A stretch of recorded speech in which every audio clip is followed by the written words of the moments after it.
الله الرحمن الرحيم.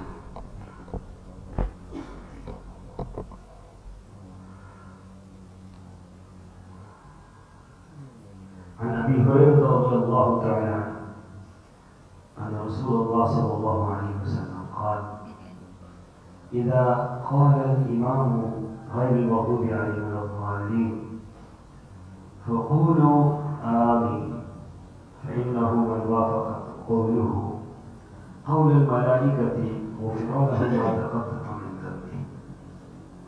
رواه البخاري أو كما قال عليه الصلاة والسلام. حضرت ابو ہریرہ رضی اللہ تعالیٰ عنہ سے روایت ہے، فرماتے ہیں کہ رسول اللہ صلی اللہ علیہ وسلم نے ارشاد فرمایا، جب امام غیر المغضوب علیہم ولا الضالین کہے تو تم بھی آمین کہو، کیونکہ جس کی آمین فرشتوں کی آمین سے موافقت کر گئی تو اس کے پچھلے تمام گناہ اللہ تعالیٰ معاف فرما دیتے ہیں۔ یہ حدیث مبارکہ بخاری شریف کی روایت ہے۔ سامعین محترم، ہمارے ہاں دو مسئلے بہت اہم ہیں اور ان دو مسئلوں کے متعلق لوگ بہت افراط تفریط کا شکار ہیں۔ ایک تو سورہ فاتحہ، آپ دیکھیں کہ سورہ فاتحہ لوگوں کے یہاں مربج ہے، ہر معاملے میں مربج ہے۔ بالخصوص جب کوئی مر جاتا ہے تو 40 دن تک بیٹھ کر وہ فاتحہ ہی پڑھتے رہتے ہیں۔ اب وہاں فاتحہ پڑھنی ہے جہاں فاتحہ پڑھنے کا کوئی ثبوت نہیں ملتا، جہاں فاتحہ پڑھنے کا کوئی ثواب نہیں ہے، جہاں فاتحہ رسول اللہ صلی اللہ علیہ وسلم نے نہیں پڑھی، وہ تو تعزیت ہوتی ہے۔ تعزیت الگ ہے اور دعا الگ ہے۔ دعا آپ مسجد میں بیٹھ کے بیٹھ کے کر سکتے ہیں، اپنے گھر میں بیٹھ کے کر سکتے ہیں، قبر کی اوپر جا کر سکتے ہیں، لیکن آپ جب کسی کے پاس جاتے ہیں، کسی کی کوئی میت ہوئی ہے تو وہاں تعزیت کرتے ہیں، دعا نہیں کرتے۔ تو وہاں پر لوگ فاتحہ پڑھتے ہیں، چلے فاتحہ پڑھیں، فاتحہ پڑھیں، پورے 40 دن تک فاتحہ پڑھتے رہتے ہیں، لیکن نماز سے فاتحہ غائب کرتی، جہاں پڑھنی چاہیے تھی وہاں سے غائب کرتی۔ نماز جنازہ سے فاتحہ غائب کرتی، جہاں پڑھنی چاہیے تھی، جہاں رسول اللہ صلی اللہ علیہ وسلم نے پڑھی، صحابہ کرام نے پڑھی، پڑھنے کا حکم دیا۔ صحیح بخاری کی روایت میں ہے کہ حضرت عباس رضی اللہ تعالیٰ انہوں نے نماز جنازہ پڑھا، ابن عباس رضی اللہ تعالیٰ نماز جنازہ کے بعد نماز جنازہ میں سورہ فاتحہ پڑھی۔ نماز جنازہ کے بعد کسی نے سوال کیا کہ آپ نے نماز جنازہ میں سورہ فاتحہ پڑھی؟ انہوں نے فرمایا کہ میں نے اس لیے بلند آواز سے پڑھی تاکہ تم جان لو کہ یہ رسول اللہ صلی اللہ علیہ وسلم کی مبارک سنت ہے، یعنی یہ رسول اللہ صلی اللہ علیہ وسلم کی سنت قرار دیا جا رہا ہے، آپ کا طریقہ قرار دیا جا رہا ہے کہ اس کو سورہ فاتحہ کو نماز جنازہ کریں۔ ہمارے یہاں نماز جنازہ سے سورہ فاتحہ غائب کرتے ہیں، آپ دیکھیں ہمارے جنازے کیسے ہوتے ہیں۔ ہم کبھی اگر کسی کے پیچھے کھڑے ہو جائیں تو ہماری فاتحہ مکمل نہیں ہوتی، وہ سلام پھیر دیتے ہیں، درود بھی وہیں پہ رہتا ہے، دعائیں بھی وہیں پہ رہتی ہیں۔ تو افراط اور تفریط کا شکار ہے ہمارا معاشرہ۔ پھر یہی معاملہ امین کے ساتھ ہے کہ ہر معاملے میں ہمارے یہاں امین کہی جاتی ہے، ہر معاملے میں امین کہی جاتی ہے۔ چھوٹی سے چھوٹی دعا ہو، بڑی سے بڑی دعا ہو، بڑے زور زور سے امین کہی جاتی ہے، نماز کے اندر سے امین کرتا ہے۔ جہاں امین کہنی چاہیے تھی وہاں سے امین غائب ہو گئی، اور جہاں نہیں کہنی چاہیے تھی یا وہاں پر کوئی کہنے کا کوئی ثبوت نہیں ہے وہاں پر لوگوں نے کہنی شروع کر۔ تو یہ میں یہ سمجھتا ہوں کہ اس کے پیچھے خاص ذہن یہ ہے کہ بعض لوگ چونکہ تحریک نہیں تھی اور باپ دادا سے دین چلا رہا تھا اور اسی کے مطابق لوگ عمل کرتے تھے، تو بعد میں جب یہ چیزیں سامنے آئیں تو انہوں نے ان کو بیان کرنا جو ہے یہ بہت بڑا مشکل مسئلہ سمجھا کہ ہم تو صدیوں سے ایک ہی بات کرتے چلے آ رہے ہیں، لہٰذا یہ بڑا مشکل کام، تو بس پھر اس کو دبانا شروع کر دیا انہوں نے۔ ہونا تو یہ چاہیے تھا کہ جب آپ کے سامنے حق آ جائے، حق یہی ہے کہ اس کی اتباع کر لیجیے۔ نہیں پتا تھا مسئلہ، حق سامنے نہیں آیا تھا، حدیث سامنے نہیں آئی تھی، مسئلہ سامنے نہیں آیا، جب آ گیا تو بات ختم ہو گیا، کسی کی توہین کی تو بات ہی کوئی نہیں۔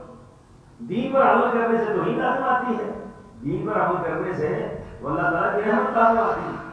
ایک انسان اپنی غلطی سے رجوع کر لیتا ہے، وہ اللہ تعالیٰ اس کی پچھلی غلطیوں کو بھی نیکی میں بدل دیتا ہے، غلطی سے رجوع جو کر لیا اس نے۔ لیکن اگر ایک انسان غلطی پہ ڈٹا رہتا ہے اور اپنی غلطی کو صحیح ثابت کرتا ہے تو پھر لا محالہ اللہ کو جواب دینا ہے کہ آپ کو اگر مسئلے کا نہیں پتا تھا تو بات لے رہے تھے، جب پتہ چل گیا پھر آپ نے مخالفت کیوں؟ اب جو مخالفت اس کی ہوتی ہے اس کی بنیادی وجہ یہی ہے کہ اب چونکہ اتنا ہی مسئلہ عام کر دیا ہے، فاتحہ کتنی مخالفت کر دی ہے کہ نماز کے اندر نہیں پڑھنی، اب یہ ان کو بڑا بہت مشکل مسئلہ لگتا ہے کہ کیسے لوگوں کے سامنے یہ بات رکھی ہے۔ یہ آمین کی اتنی مخالفت کی ہے کہ اب آمین، حالانکہ لفظ آمین کیا ہے؟ آمین دعا ہے، قبولیت کی التجا ہے کہ اللہ جو کچھ یہ مانگا گیا ہے، جو کچھ التجا کی گئی ہے، اللہ تو اس کو اپنی بارگاہ میں کیا کر لے؟ قبول فرما لے۔ اس کی اتنی مخالفت کیوں؟ آپ کو شاید تجربہ نہ ہو، اباکین کے رہنے والے ہیں، اباکین کی خدا تو بہت اچھی ہوتی ہے، لیکن کسی دور کے اندر اباکین کی مساجد سے جو ہے ہمارے ساتھیوں کو نکالا گیا، یہاں اباکین سے نکالا گیا مسجدوں سے کہ آپ امین کہتے ہیں ہماری نمازیں خراب ہوتی ہیں، آپ امین کہتے ہیں تو ہماری نمازوں کا دخل واقع ہوتا ہے۔ تو آپ اندازہ لگا لیں کہ امین کہنا، حالانکہ امین کہنا دعا کی قبولیت کی التجا ہے، اس کی اتنی مخالفت۔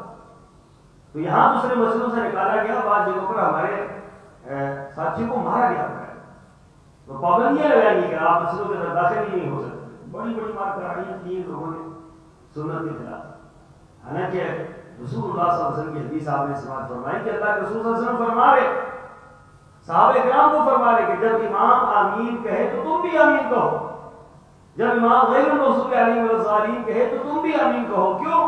فمن وافق تامینہ تامین الملائکہ، تم بھی آمین کہتے ہو، اللہ کے فرشتے بھی آمین کہتے ہیں۔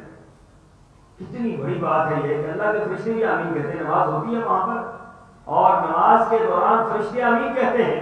اب فرمایا کہ کبھی اللہ تعالیٰ نے تمہارے گناہوں کو بخشنا ہو تو کہیں تمہاری آمین جو ہے فرشتوں کی آمین سے مل جائے تو کیا ہوگا؟ غفر لہ ما تقدم من ذنبہ، اللہ تعالیٰ زندگی کے سابقہ تمام گناہوں کو معاف فرما دے۔ اتنی بڑی فضیلت اور کتنی اہم بات، اور اس اہم ترین بات کے اندر تساہل اور تغافل، یہ کتنا بڑا عجیب جرم ہے کہ جس کا نقصان بھی کوئی نہیں اور فائدہ ہی فائدہ ہے، اس سے ہم کہیں لامن رہیں یا اس سے ہم دور رہیں تو کس قدر یہ غفلت والی بات ہے۔ اس لیے صحابہ کرام کا یہ محبوب مشورہ تھا، محبوب طرز عمل تھا صحابہ کا کہ وہ جب رسول اللہ صلی اللہ علیہ وسلم کی سنت کو دیکھتے نا اس کے لیے میدان کے اندر کود اٹھتے۔ کبھی ایسا نہیں ہوتا تھا کہ ان کو سنت پر عمل کرنے سے کبھی کوئی شرم آئی ہو، سنت پر عمل کرنے سے کیسے شرم آئی؟ بیتی جب بدعت پر عمل کرنے سے نہیں شرم آتا اور سر عام اور بباغ دہل و بدعت کو جو ہے وہ بیان کرتا ہے، بدعت پر عمل کرتا ہے، تو ایک سنت پر چلنے والے شخص کو کیا سنت پر عمل کرنے سے گھبرانا چاہیے؟ یہ شرمانا چاہیے کہ اس سے بھاگنا چاہیے؟ بلکہ اسے اور زیادہ ذوق و شوق سے اور زیادہ محبت سے اور زیادہ اہتمام کے ساتھ سنت پر عمل کرنا چاہیے تاکہ لوگوں کے اندر بھی سنت کی محبت پیدا ہو۔ تو رسول اللہ صلی اللہ علیہ وسلم کے مبارک زمانہ میں جب آپ نے یہ فرمایا تو صحابہ کرام کا طرز عمل کیا تھا؟ رسول اللہ صلی اللہ علیہ وسلم کی آمین کے متعلق تین روایات موجود ہیں۔ ایک روایت یہ ہے کہ آپ علیہ السلام آمین کہتے، اس قدر آمین کہتے کہ پہلی صف کے لوگ آمین سن لیتے تھے۔ پھر ایک دوسری روایت میں ہے ابو داؤد کی روایت میں کہ رسول اللہ صلی اللہ علیہ وسلم اتنی بلند آواز سے آمین کہتے کہ 3 صفوں تک آپ کی آواز جاتی، 3 صفوں تک لوگ آمین سن لیتے تھے۔ ایک اور روایت میں عطیہ کی روایت میں ہے، وہ فرماتی ہے کہ میں عورتوں کی صف میں ہوتی، میں عورتوں کی صف میں ہوتی ہے۔ ہر بات ہے نماز پڑھنے میں تھوڑے تو نہیں تھے، تو مردوں کے بعد بچے اور بچوں کے بعد عورتیں ہوتی تھیں۔ تو وہ فرماتی ہیں کہ رسول اللہ صلی اللہ علیہ وسلم اتنی زور سے آمین کہتے کہ میں عورتوں کی صف کے اندر کھڑے ہو کر اللہ کے رسول صلی اللہ علیہ وسلم کی آمین کی آواز کو اپنے کانوں سے سنتی تھی۔ اتنی بلند آواز سے رسول اللہ صلی اللہ علیہ وسلم آمین کہتے ہیں۔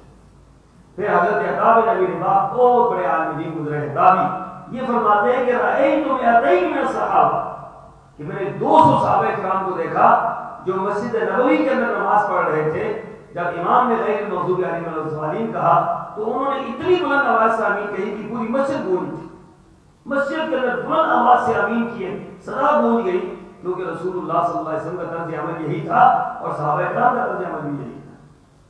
تو یہ وہ مبارک روایات ہیں، اس کے علاوہ بے شمار روایات ہیں جو تمام کتب حدیث میں موجود ہیں کہ رسول اللہ صلی اللہ علیہ وسلم بلند آواز سے آمین کہتے اور صحابہ کرام بھی بلند آواز سے آمین کہتے تھے۔ اب آمین کے مسئلے پر جو واضح روایات ہیں، صریح روایات ہیں، اور دلچسپ بات یہ ہے کہ اس کے مد مقابل کوئی ایسی روایت موجود نہیں ہے کہ جس کے بارے میں یہ کہا جائے کہ آمین نہیں کہنی چاہیے، یا آمین بالکل منہ کے اندر کہنی چاہیے جس طرح ہمارے ہاں روج ہے، لوگ منہ کے اندر آمین کہتے ہیں۔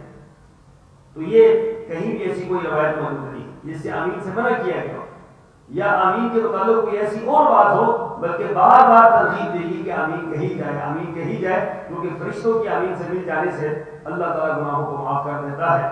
تو اس طرح یہ کچھ مسائل ہیں جن پر لوگ کا تساہل ہے، جن پر لوگ غلطی کھاتے ہیں، جس پر لوگ جو ہے وہ یا تو شرماتے ہیں یا یہ ہے کہ مخالفت کی ڈر سے لوگ یہ بات نہیں کرتے۔ تو یاد رکھیں کہ رسول اللہ صلی اللہ علیہ وسلم کی سنت پر عمل کرنا اصل معاملہ ہے، اور میں من احب سنتی فقد احبنی، جس نے میری سنت سے محبت کی اس نے مجھ سے محبت کی، ومن احبنی کان معی فی الجنہ، اور جس نے مجھ سے محبت کی جنت کے اندر اللہ تعالیٰ اس کو میرا ساتھ نصیب کرے۔ جو رسول اللہ صلی اللہ علیہ وسلم کی سنت سے محبت کرتا ہے، دیکھیں نا آج اللہ کے رسول صلی اللہ علیہ وسلم ہم میں موجود نہیں ہے، لیکن آپ کی سنتیں ہم میں موجود ہیں، آپ کے طریقے ہم میں موجود ہیں، تو آپ کے طریقوں سے محبت کرنا گویا آپ سے محبت کرنا ہے، آپ کی دین سے محبت کرنا کہ آپ سے محبت کرنا ہے۔ اور جب آپ کی مبارک سنتیں ہمارے پاس موجود ہیں، مبارک دین ہمارے پاس موجود ہے، آپ علیہ الصلوۃ والسلام کے اعمال ہمارے پاس موجود ہیں، ان اعمال سے محبت کر کے، ان اعمال کو اختیار کر کے، ان اعمال کو اپنی زندگی کے اندر لا کر ہم یقیناً اللہ کے رسول صلی اللہ علیہ وسلم کی محبت کا حق ادا کر سکتے ہیں اور اس بشارت کے مستحق ہو سکتے ہیں کہ فرمایا جو میری سنت سے محبت کرے گا وہ کل قیامت کے دن میرے ساتھ ہوگا۔ اللہ تعالیٰ کی آپ کو سمجھنے کی، عمل پر عمل کی توفیق عطا فرمائے۔ واخر دعوانا ان الحمد للہ رب